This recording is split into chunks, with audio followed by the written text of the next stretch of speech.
ఏపీలో ప్రభుత్వం మారి 2.5 ఏళ్లు గడుస్తున్నా క్రెడిట్ చోరీ పాలిటిక్స్ మాత్రం ఆగడం లేదు. ఏపీకి ఏ కొత్త ఇండస్ట్రీ వచ్చినా లేదా కొత్త పరిశ్రమ స్టార్ట్ అయినా వైసీపీ నేతలు ప్లకార్డులు పట్టుకుని రెడీగా ఉంటున్నారు. ఈ పరిశ్రమకు వైఎస్ఆర్ హయాంలోనే బీజం పడింది.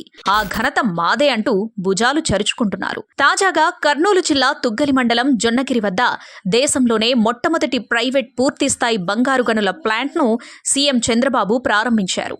ఈ మెగా ప్రాజెక్టు అందుబాటులోకి వచ్చిందో లేదో అప్పుడే పరిశ్రమ వెనక తమ శ్రమ ఉందంటూ వైసీపీ ప్రచారం మొదలుపెట్టేసింది. గతంలో అనంతపురం జిల్లాకు కియా కార్ల పరిశ్రమ వచ్చినప్పుడు కూడా ఇలాంటి సీనే రిపీట్ అయింది. చంద్రబాబు నాయుడు ఎంతో ప్రతిష్టాత్మకంగా తీసుకుని అహర్నిశలు శ్రమించి తెచ్చిన ఆ భారీ ప్రాజెక్టు క్రెడిట్ ను కూడా వైఎస్ఆర్ ఖాతాలో వేయడానికి వైసీపీ శ్రేణులు ప్రయత్నించాయి. ఇప్పుడు జొన్నగిరి గోల్డ్ మైనింగ్ విషయంలోనూ అదే పాత ఫార్ములాను తెరపైకి తెస్తున్నారు.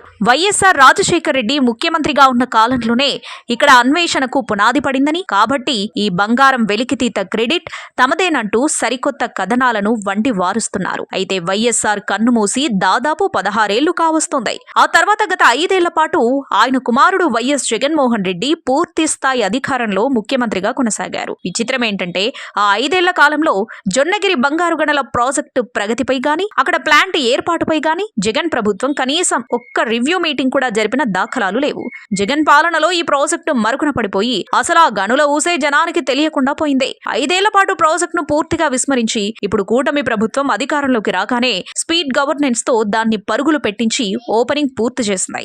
తీరా అంతా అయిపోయాక ఎలాంటి ఖర్చు లేకుండా కేవలం క్రెడిట్ కోసం వైసీపీ నేతలు బోర్డులు పట్టుకుని ముందుకు రావడం చూసి స్థానిక ప్రజలు సైతం ముక్కున వేలేసుకుంటున్నారు. ఏదేమైనా ప్రాజెక్టులను సకాలంలో పూర్తి చేయడం కంటే క్రెడిట్ ను సొంతం చేసుకోవడానికే వైసీపీ ఎక్కువ తాపత్రయపడుతుందనే విమర్శలు వ్యక్తమవుతున్నాయి.